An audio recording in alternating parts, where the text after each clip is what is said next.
All right, we got a 2009 Hyundai Sonata. Okay, doing the rear. I was doing the rear wheel bearing insurance job. Got hit in an accident. And I also was doing the wheel speed sensor.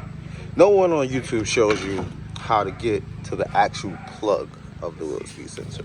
So they all show you how to pull it out here. It's 10 millimeter. Pull it out. Try not to, well, if you're replacing it, it really doesn't matter if you break it, but you try not to break it inside of there, right?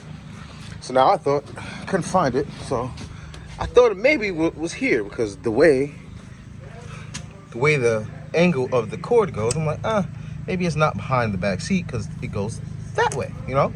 So I'm thinking it's gonna go that way. So I pull this off of here to find nothing. So don't do that, okay? What you have to do is pull the seat up, right? Then once you pull the seat up, try to pull it up enough to get this 12 millimeter out.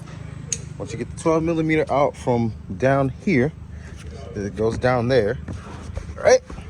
Move this part out of the way, and the plug is right there. Get a light.